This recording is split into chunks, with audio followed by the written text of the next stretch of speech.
사랑하는 친구들, 한 주 동안 잘 지냈나요? 오늘은 성령 어드벤처 네 번째 이야기, 내부의 적과 싸워라. 오늘 사도행전 5장 1절로 11절에 있는 말씀으로 함께 살펴보려고 해요. 사랑해 주님 감사해요. 오늘도 주님 앞에 나와 예배하는 이 시간, 주의 말씀 가운데에 진리를 깨닫고 그 말씀 가운데 힘을 얻고 그 말씀 가운데 살아가는 저희 모두가 되도록 주여 인도하여 주옵소서. 온라인으로 또 현장에서 주님 앞에 예배하는 이 모든 시간 주님 기뻐 받아 주옵소서. 예수님의 이름으로 기도합니다. 아멘. 여러분, 그런 속담 알아요? 등잔 밑이 어둡다, 또 믿는 도끼의 발등을 찍힌다. 여러분, 어떨 때 사용되어지는 말들인가요? 그래, 믿었던 누군가에 의해 어처구니 없이 배신을 당할 때 이런 말들이 사용되어지죠. 로마의 황제 시저도 그의 충신이었던 브루투스에 의해 마지막에 칼에 찔려 숨을 거두는 순간 시저도 그랬거든요. 브루투스 너 맞아.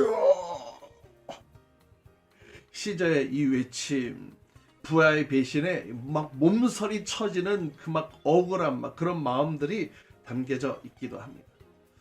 여러분, 오늘날 그 뉴스에 보니까 가장 많이 등장하는 사건 사고 중에 요즘에는 특히 이제 금융 사건들이 많이 있다고 해요. 특히 이제 내부에서 이 조작을 해서 돈을 이렇게 사기쳐서 빼돌리는 그런 일들이 참 많이 일어나고 있다고 하는데요. 그래서 요즘에는 큰 기업들뿐만 아니라 작은 중소 소규모 기업들도 이 보안 업체를 통해서 보안 장비를 설치해 놓죠. 외부의 적을 막기 위해서이기도 한데요. 그러나 사실 더 중요한 것은 이렇게 이 내부의 적이 더 무서운 법이에요. 왜냐하면 사건이 일어났는데 어디서 일어났는지, 누구에 의해 일어났는지 알기가 쉽지 않기 때문에 그래요. 사도행전 4장에서는 외부에 큰 위험이 일어났죠. 어떤 일이 일어났어요? 사도 2명이 감옥에 갇히게 되는 그런 사건이 일어나게 되잖아요. 초대교회에 불어닥쳤던 첫 번째 위기이기도 했는데요. 그러나 이 사건들은 뭐 큰 피해 없이 또 하나님의 은혜 가운데에 이 모든 일들이 잘 풀려갔어요. 오히려 이 외부의 위험으로 인해 내부가 더 든든하게 교회가 세워지는 그런 일들이 발생했거든요. 근데 오늘 사도행전 5장에는 초대교회에 일어났던 사건들 중에 이 내부에서 문제 터지는 일들이 발생되어지는 것을 보게 돼요. 내부에서 일어났던 부정적인 사건이 기록되고 있는데요. 이 내부에서 문제가 터졌을 때에 오히려 외부의 그 위험보다 내부의 이 문제가 공동체를 성장해 나가는데 큰 어려움을 주거든요. 그렇다면 여러분, 오늘 말씀을 통해 우리의 성장도 방해하는 우리의 내부의 적들은 무엇이 있을까? 오늘 말씀을 통해 살펴보려고 해요. 제5장. 아나니아라 하는 사람이 그의 아내 삽비라와 더불어 소유를 팔아 그 값에서 얼마를 감춤해 그 아내도 알더라. 얼마만 가져다가 사도들의 발 앞에 두니 베드로가 이르되, 아나니아야, 어찌하여 사탄이 내 마음에 가득하여 내가 성령을 속이고 땅값 얼마를 감추었느냐? 땅이 그대로 있을 때에는 내 땅이 아니며 판회도 내 마음대로 할 수가 없더냐? 어찌하여 이 일을 내 마음에 두었느냐? 사람에게 거짓말한 것이 아니요 하나님께로다. 아나니아가 이 말을 듣고 엎드려져 혼이 떠나니 이 일을 듣는 사람이 다 크게 두려워하더라. 젊은 사람들이 일어나 시신을 싸서 메고 나가 장사하니라. 3시간쯤 지나 그의 아내가 그 일어난 일을 알지 못하고 들어오니 베드로가 이르되, 그 땅 판 값이 이것뿐이냐? 내게 말하라. 예, 이것뿐이라. 너희가 어찌 함께 꾀하여 주의 영을 시험하려 하느냐? 보라, 네 남편을 장사하고 오는 사람들의 발이 문 앞에 이르렀으니 또 너를 메어 내가리라. 곧 그가 베드로의 발 앞에 엎드려져 혼이 떠나는지라. 젊은 사람들이 들어와 죽은 것을 보고 메어다가 그의 남편 곁에 장사하니 온 교회와 이 일을 듣는 사람들이 다 크게 두려워합니다. 첫 번째는 사탄 마귀예요. 오늘 말씀해 보니까 아나니아와 삽비라가 사탄의 꾀임에 빠지게 되죠. 아주 조심해야 될 부분이기도 한데요. 아나니아와 삽비라는 내 재산을 팔아서 우리 공동체와 함께 나누면 좋겠다는 생각으로 자신의 소유 그 밭을 팔았어요. 그런데 막상 밭을 팔고 돈을 손에 쥐다 보니 마음에 갈등이 생기게 된 거죠. 이것을 다 바치자니 좀 뭔가 좀 아깝기도 하고 우리는 또 앞으로 어떻게 살아야 되나 이런 생각이 들기도 함과 동시에 또 내가 이것을 다 안 바쳤다고 하면 다른 사람들이 저 믿음 없는 사람 뭐 이렇게 치부하지 않을까? 이런 생각도 드는 거예요. 그래서 이것을 팔은 이 돈을 바칠 수도 없고 안 바칠 수도 없고 막 이러지도 못하고 저러지도 못하는 그런 상황 가운데 놓이게 되었던 것이죠. 그럼 솔직하게 사도들에게 가서 제가 이번에 밭을 팔았는데 그 중에 제가 절반만 드리겠습니다. 차라리 그냥 솔직하게 이렇게 얘기를 했으면 아무 문제가 되지 않았을 거예요. 그런데 사단은 가만히 두지 않았어요. 야야야야, 다들 전 재산을 팔아가지고 그렇게 바쳤는데 야 너만 절반 바쳤다고 하면 너만 믿음이 없다고 그렇게 믿음이 없다고 사람들이 이렇게 손가락질 할 거야. 그러니까 야 절반만 드리고 다 바쳤다고 그렇게 얘기를 해. 야 그러면 그 돈이 절반만 바쳤는지 반만 바쳤는지 3분의 1만 바쳤는지 다른 사람들이 어떻게 알아? 이렇게 사단이 그 아나니아와 삽비라의 그 마음을 꼬셨는데 말이죠. 결국 아나니아와 삽비라는 자신의 절반을 전부인 것처럼 드렸고 그 결과 그들은 죽임을 당하고 말았어요. 여러분 사단의 전략은 매우 뛰어나요. 여러분 사단이 얼마나 뛰어난지 몰라요. 탁월해요. 정말 그럴듯한 전술을 늘 우리에게 가지고 찾아와요. 아주 거짓말을 하기 좋은 정보들 우리에게 끊임없이 제공해 주고요. 야 이렇게 하면은 야 이렇게 넘어갈 수 있어. 우리를 혼란에 빠뜨리기에 딱 좋은 그런 정보들을 가지고 우리를 찾아와요. 이렇게 사단은 아주 교활하거든요. 그래서 에베소서 6장 11절에 성경은 이렇게 말씀하고 있어요. 마귀의 간궤를 능히 대적하기 위하여 하나님의 전신갑주를 입으라 라고 말이죠. 또 야고보서 4장 7절에 보니까 너희는 하나님께 복종할지어다 마귀를 대적하라 그리하면 너희를 피하리라. 마귀를 대적하라 라고 하나님은 말씀하고 있어요. 이렇게 사단은 우리를 미혹하거든요.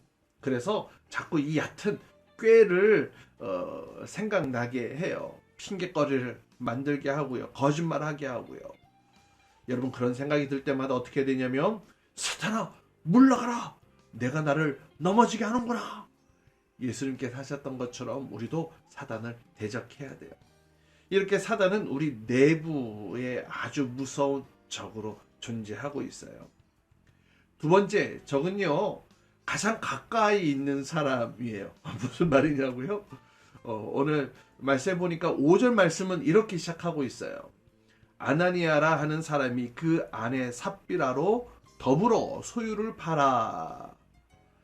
아나니아와 더불어 삽비라 이렇게 더불어라는 단어가 보이세요? 만약에 아나니아가 거짓말을 하려고 할 때 그 아내 삽비라가 만약에 여보 그러면 안 되죠. 우리 하나님 앞에 진실해야 되지 않겠어요? 라고만 얘기를 했다면 아마 상황은 달라졌을지도 몰라요. 그런데 이 비극적인 본문은 이렇게 시작하고 있는 거예요. 아나니아라 하는 사람이 그 아내 삽비라로 더불어 소유를 팔아 그 값에서 얼마를 감춤해. 그리고 맨 마지막에 그 아내도 알더라. 그 아내 삽비라도요. 가장 가까이 있었던 그 아내도요. 알면서 침묵했어요. 함께 죄를 지은 거죠. 여러분 주변에 있는 사람들을 한번 떠올려 보세요.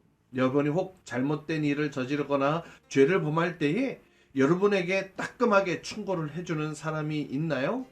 따끔한 충고를 해주는 사람이 있다면 여러분 감사해야 돼요. 오늘 본문의 비극은요. 그렇게 따끔하게 충고를 해주는 좋은 짝이 없어서 시작이 된 거잖아요.